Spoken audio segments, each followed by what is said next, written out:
ਸਤਿ ਸ੍ਰੀ ਅਕਾਲ ਜੀ। ਓਮ ਸ਼ਾਂਤੀ। ਮੈਂ ਅਮਰਜੀਤ ਕੌਰ ਦੁਆ ਬੈਂਕਾਕ ਥਾਈਲੈਂਡ ਤੋਂ ਆਈ ਹਾਂ।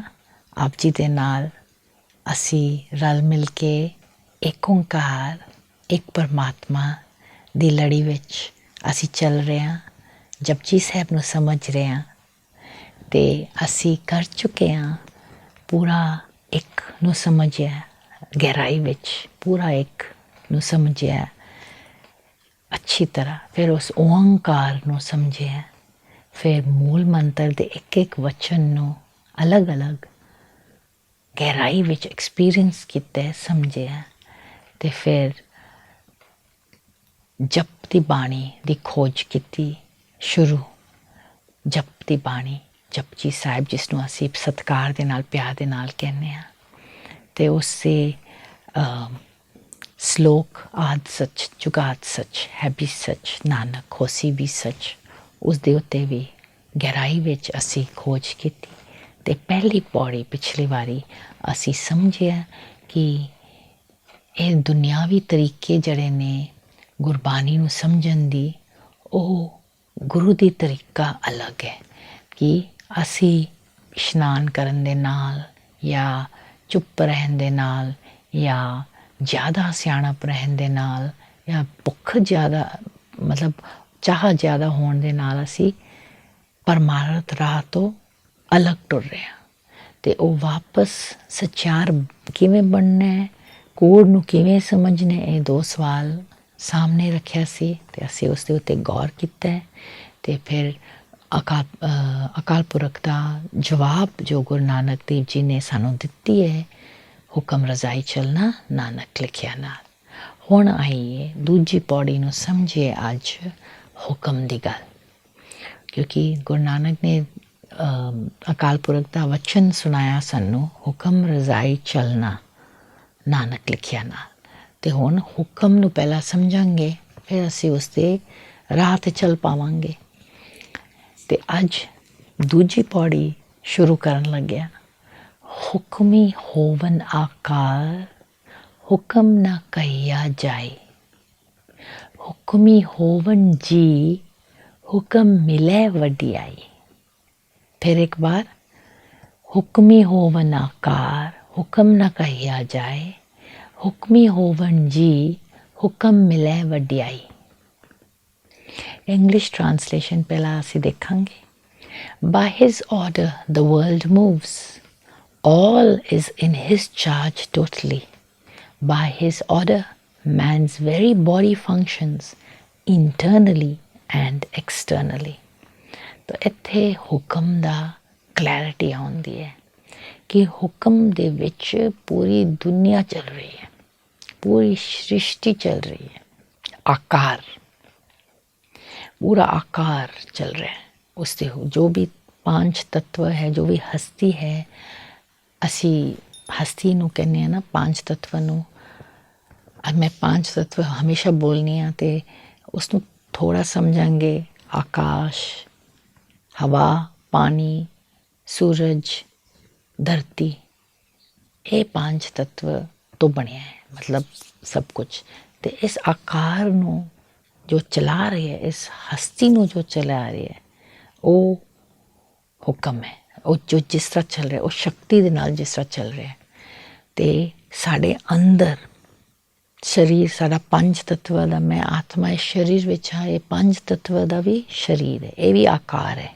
ਅਤੇ ਇਸ ਨੂੰ ਵੀ ਉਹ ਚਲਾ ਰਿਹਾ, ਮਤਲਬ ਆਪਣੇ ਅੰਦਰ ਜੋ ਆਤਮਾ ਹੈ, ਉਹ ਪਰਮਾਤਮਾ ਦੇ ਨਾਲ ਇੱਕ ਸਿਮਿਲੈਰਿਟੀ ਹੈ।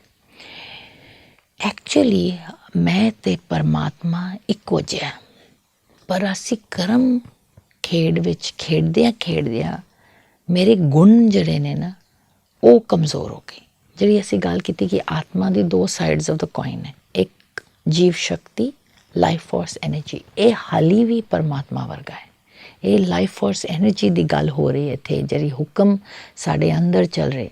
ਹੁਕਮੀ ਹੋਵਨ ਜੀ, ਹੁਕਮ ਮਿਲੇ ਵਡਿਆਈ। ਤਾਂ ਜੀ, ਸਾਡੇ ਜੀਵ ਦੇ ਵਿੱਚ, ਸਾਡੀ ਜੀਓ ਪਿੰਡ, ਇਹ ਸਰੀਰ, ਇਹ ਜੋ ਆਤਮਾ ਦੀ ਸ਼ਕਤੀ ਚੱਲਦੀ ਹੈ, ਇਹ ਉਹੀਓ ਅਕਾਲ ਪੁਰਖ ਦੀ ਸ਼ਕਤੀ ਹੈ, ਸੇਮ ਹੈ। ਮਤਲਬ ਸਹਿਭੰਗ, ਜਿਹੜੀ ਜਿਹਦੀ ਅਸੀਂ ਗੱਲ ਕੀਤੀ ਹੈ ਮੂਲ ਮੰਤਰ ਦੇ ਵਿੱਚ, ਸਹਿਬੰਗ, ਉਹ ਇਲੂਮੀਨੇਟਿੰਗ ਐਨਰਜੀ, ਲਾਈਫ ਫੋਰਸ, ਉਹ ਸ਼ਕਤੀ ਦੀ ਗੱਲ ਕਰ ਰਹੇ ਆ। ਉਹ ਹੁਕਮ ਦੇ ਵਿੱਚ ਹੀ ਚੱਲ ਰਹੇ, ਉਹ ਆਟੋਮੈਟਿਕਲੀ ਚੱਲ ਰਹੇ। ਜਿਵੇਂ ਕਿ ਮੈਂ ਕਹਾਂ ਕਿ ਮੇਰਾ ਦਿਲ ਨਾ ਧੜਕੇ, ਫਿਰ ਵੀ ਧੜਕੇਗਾ। ਮੈਂ ਆਖਾਂ ਮੇਰਾ ਬਲੱਡ ਫਲੋ ਚੱਲ ਰਹੀ ਹੈ, ਉਹ ਆਟੋਮੈਟਿਕਲੀ ਇਹ ਸਾਰਾ ਕੁਝ ਚੱਲ ਰਿਹਾ। ਮੇਰੀ ਅੱਖਾਂ ਵੇਖ ਰਹੀ ਹੈ, ਨਾ ਵੇਖੋ ਨਾ ਵੇਖੋ ਮੈਂ ਕਹਾਂਗੀ ਤੇ ਇਹ ਵੇਖਣਾ ਰੁਕੇਗੀ ਨਹੀਂ।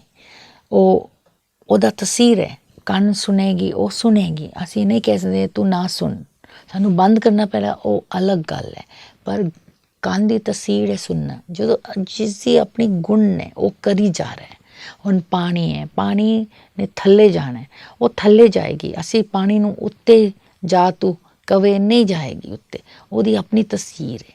ਤਾਂ ਹਰ ਇੱਕ ਗੱਲ ਵਿੱਚ ਆਪਣੀ ਤਸੀਰ ਹੈ, ਆਪਣੀ ਗੁਣ ਹੈ, ਆਪਣੀ ਥਾਂ ਹੈ। ਇਹ ਹੁਕਮ ਚੱਲ ਰਹੀ ਹੈ। ਇਹ ਸਾਰੀ ਗੁਰੂ ਨਾਨਕ ਨੇ ਬਹੁਤ ਗਹਿਰਾਈ ਵਿੱਚ ਸਾਨੂੰ ਹੁਕਮ, ਕਿਉਂਕਿ ਆਪਣੇ ਆਤਮਾ ਨੂੰ ਸਮਝਣਾ, ਮੈਂ ਆਤਮਾ, ਇਹ ਬੋਲਣ ਦੇ ਨਾਲ ਥੋੜ੍ਹਾ ਸਮਝਿਆ ਜਾਂਦਾ ਹੈ। ਇੱਕ ਇੱਕ ਚੀਜ਼ ਨੂੰ ਸਮਝਣੀ ਪੈਗੀ, ਆਤਮਾ ਕੀ ਕਰਦੀ ਹੈ, ਆਤਮਾ ਦੀ ਸ਼ਕਤੀ ਕੀ ਹੈ। ਅਤੇ ਉਹ ਇਹ ਜਿਹੜੀ ਆਟੋਮੈਟਿਕ ਸਾਈਡ ਹੈ ਨਾ, ਇਹ ਹੁਕਮ ਹੈ, ਇਹ ਚੱਲ ਰਿਹਾ ਹੈ। ਇਹ ਦੂਜੀ ਸਾਈਡ ਜਿਹੜੇ ਮੇਰੀ ਆਪਣੀ ਪਰਸਨੈਲਿਟੀ ਹੈ, ਇਹ ਮੇਰੀ ਥੋਟਸ, ਮੇਰੇ ਸੰਸਕਾਰ, ਇਹ ਮੇਰੀ ਇੰਡੀਵਿਜੁਅਲਿਟੀ ਹੈ। ਪਰ ਇਹ ਵੀ ਹੁਕਮ ਵਿੱਚ ਚੱਲ ਰਿਹਾ।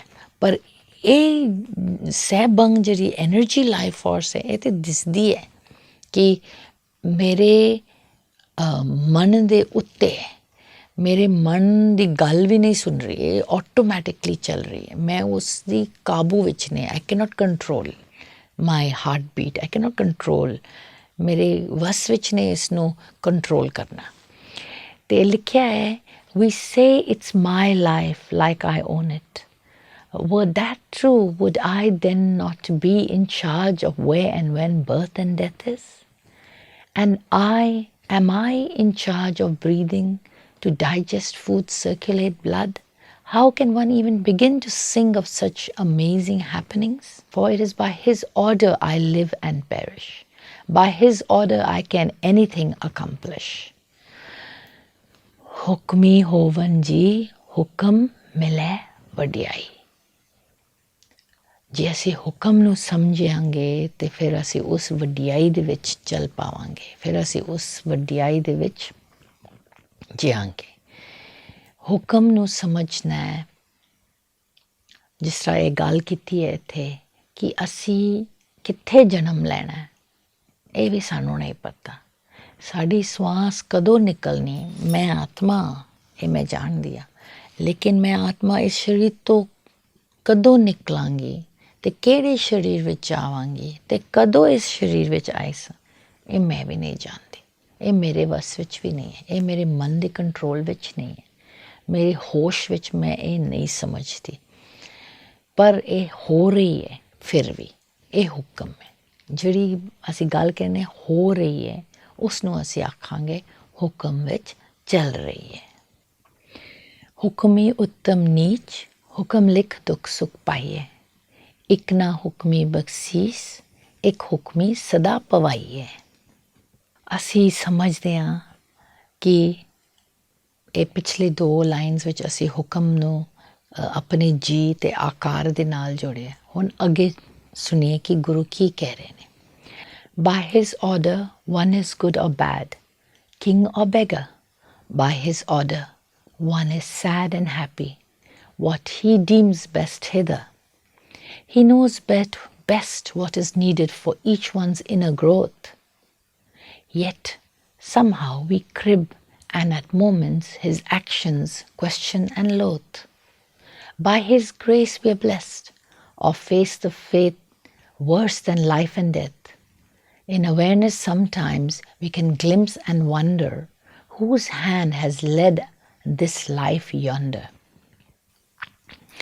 बहुत खूबसूरती दे नाल हुक्मी उत्तम नीच, हुक्म लिख दुख सुख पाइए। उसके हुक्म दे विच कोई राजा है या रंक है, किंग है, बेगा, ऊंच है या नीच है, उसके हुक्म विच है। ਅਸੀਂ ਨਹੀਂ ਕਹਿ ਸਕਦੇ ਕਿ ਅਸੀਂ ਰਾਜਾ ਬਣਨਾ ਹੈ ਜਾਂ ਰਾਣੀ ਬਣਨਾ ਹੈ ਜਾਂ ਸ਼ੁਕਰ ਕਰੀਦਾ ਕਿ ਅਸੀਂ ਅਪਾਹਿਜ ਨਹੀਂ ਹਾਂ ਜਾਂ ਗਰੀਬ ਨਹੀਂ ਹਾਂ ਜਾਂ ਮੰਗਤੇ ਨਹੀਂ ਹਾਂ, ਬੈਗਰ। ਅਤੇ ਇਹ ਸਾਰਾ ਚੱਲ ਰਿਹਾ। ਜੋ ਕੋਈ ਕਿਸ ਤਰ੍ਹਾਂ ਪੈਦਾ ਹੁੰਦਾ, ਕਿੱਥੇ ਪੈਦਾ ਹੁੰਦਾ, ਇਹ ਆਪਣੇ ਆਪ ਚੱਲ ਰਿਹਾ।